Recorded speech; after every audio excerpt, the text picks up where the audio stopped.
Good morning sa lahat. Tara mabilis ang layout and design ng ating prayers for the GC guys. Using cellphone tayo, docs apps and slides apps ang ating kinagamit na pang design. So today is 22 July 2024. Ang ating font ay spectral, size 12, text color ay fuchsia pink, highlight color is black. Yung headings lang naman yan. From Family GC, mga gustong sumali sa Family GC guys, pakikontak yung ating founder, Harry P. De La Cruz, or yung mga admins, co-founder Moti, admins Roger Pacatang, Eileen Samarin, Aiki Akma, Sarah Gulinga, Nanay Elsa sa Amerika, ang inyong lingkod Ralph Lion Pag-vlogs, pakisubscribe sa kanila mga YouTube channel, and then yung gustong magpa-member sa GC, paki-add nyo lang dyan, and then i-confirm na yan ng mga admins. Dito tayo kay Princess Diane Channel, yung prayer niya. Pagpasensya nyo na talaga yung ano natin, yung ating resolution ng camera natin, talagang may black pa siya dun sa dulo kasi nga hindi ko pa talaga siya napaayos. So, sa linggo ko pa siya mapapaayos guys. Kay Princess Diane Channel tayo. And it shall come to pass afterward that I will pour out my spirit upon all flesh, and your sons and your daughters shall prophesy, your old men shall dream dreams, your young men shall see visions. Joel chapter 2 verse 28. Dito naman tayo kay Ralph Lion Pag-vlogs. For in Tikva, hope, we were delivered in eschatological salvation, but Tikva, hope, which is sin is not tikva, for who hopes for what he sees. Romans chapter 8 verse 24. Guys, naka-open close parenthesis naman yung hope eh. So, ibig sabihin ng tikva is hope. Sa Tagalog, tingnan natin. Yung, ano kasi ito eh. Ito yung Hebrews Bible.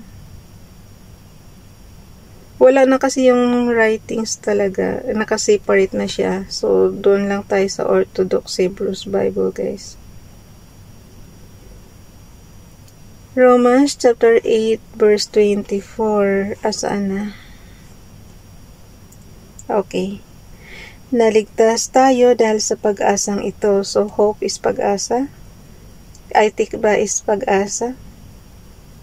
Ulitin ko lang ha, naligtas tayo dahil sa pag-asang ito, ngunit hindi iyon matatawag na pag-asa kung nakikita na natin ang ating inaasahan, sapagkat sinong tao ang aasa pa kung ito'y nakikita na niya? Oo nga naman. So, tingnan nyo na lang din guys sa inyong Biblia ayon sa inyong lingwaheng naiintindihan. So, dito na tayo sa ating yung mga resibo ko ba, hindi ko pa siya tinatapon kasi yung sa pagpagawa natin ng bahay doon sa probinsya para mayroon tayong guide. Ang laki na nang nagastos ko, hindi pa rin tapos. Okay, dito na tayo sa ating docs apps and then slides apps na tayo guys. So, puntahan na natin yung ating slides apps. Basahin lang natin yung ating i-repost prayers. Ito yung last year prayer. Tapos, dugtungan lang natin ng bago natin ngayon para updated siya. So, mag-edit slide muna tayo. Punta tayo sa number 22 slides. Hindi ko na kailangan tong ituro guys kasi matagal na natin tong ginagawa. So, I hope kung gusto nyo talaga ng tutorial, yung mga luma-luma kong video, yun ang tingnan nyo. Pero ito kasi, pang natin to, pang bigay nating prayer everyday, kaya lagi tayong nagtuturo kahit na pakunti-kunti pa rin. Pero kung tutuusin, hindi na kailangan kasi nga, minodrevi naman ito guys, kung ano yung apps na nandiyan sa inyong cellphone, yun na lang ang i-explore nyo. So, dito tayo. So, automatic na palitan yung background ko ng updated na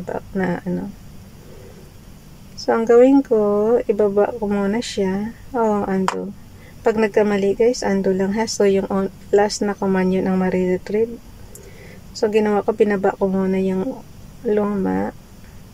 Kasi maglalagay ako nung binasa natin kanina. So, siyempre, yung in-screenshot na yan, and then, in-edit na rin yan. So, nandyan na yung bago natin, and then, kay Donalyn, basahin na rin natin.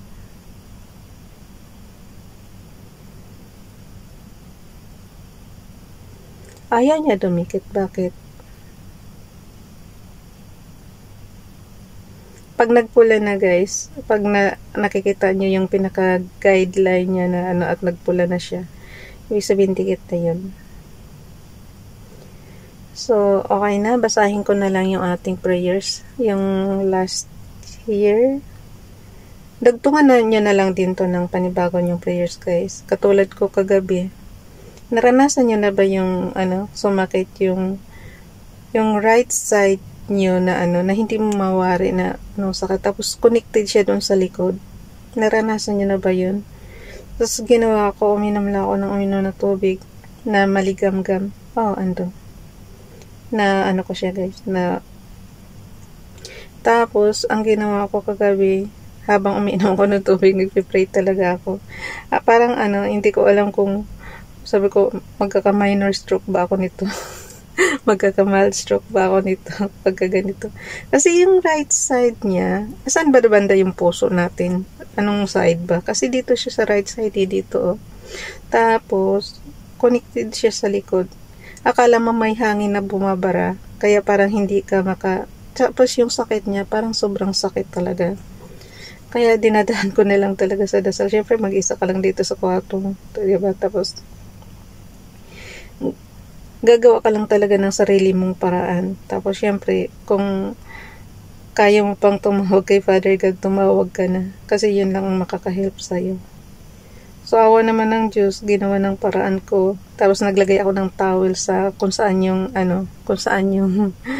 masakit doon ko dinaganan. Yung sa towel. Nakukompress pala siya. Pero I think, mas maganda siguro kung may pang-compress kayo ng na ice. Kasi, 'di ba yung sa tuhod ko nga dati, masakit din yun. Tapos, ang inano lang ng doktor is ice lang. Kaso nga lang kasi syempre gabi na kagabi, kaya hindi na ako lumabas ng kwarto para kumuha ng ice. Ginawa ko na lang yung towel na lang. Inumpress ko doon kung saan siya Tapos, in-stretch ko siya yung ko. I hope may matutunan kayo sa akin kahit first aid man lang. Pagka ganyan sa sarili nyo ba, nakaramdam na kayo ng ganun. So, yun ang ginawa ko lang. Tapos, naalis naman siya. Ngayon, pagising ko, wala na. Ando lang natin to. Rito.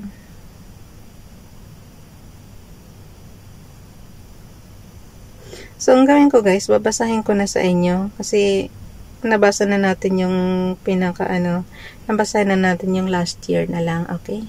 Maubos na oras ko FB Donalyn, prayer for the anxious heart. Hala. Kagabi lang nagkaganyan tayo.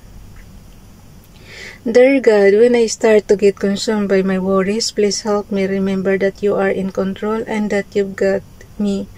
Lord, I surrender all my worries to you and trust that you have gone ahead of me and made a way for me. Thank you for your love, for your grace, for your covering, and for your protection. In Jesus' name I pray. Amen. Thank you, Father God.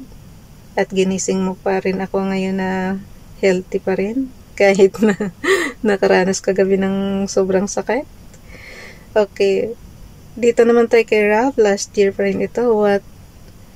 Know ye not that your body is the temple of the Holy Ghost, which is in you, which ye have of God, and ye are not your own? 1 Corinthians chapter 6 verse 19, Bible King James Bible. Dito naman tayo sa kay Princess Diane Channel. Faithful are the wounds of a friend, but the kisses of an enemy are deceitful. Proverbs chapter 27 verse 6. Yan yung mga guys, yung mga halik ni Judas ba? Maganda sa harap, tapos pagtalikod marites pala. Okay. Kay Ronelo Legaspi Vlog naman tayo. Bilisan na natin. Colossians. For he has rescued, Colossians chapter 1, 13 to 14. For he has rescued us from the dominion of darkness and brought us into the kingdom of the Son he loves, in whom we have redemption, the forgiveness of sins. Okay? Ang gawin natin guys, i-screenshot na natin yan para ipasa na natin sa GC. Pagpasensyahan nyo na talaga yung i-video ko. Kung kagahapon is siya, maputla siya, ngayon naman madilim siya. Wala talagang perfect. Hayaan mo na. Okay. On and off button and low volume button. Sabay click. So, screenshots po yan. And then, isi-save na natin at ipapasa na natin sa ating crop ko lang sandali. And then, ipasa na natin sa GC. So, yan lang. And then, save na yan. Yan. I-check nyo lang. And then, yung save doon sa corner. Okay? Yun na ipapasa natin sa GC. Bye everyone. God bless.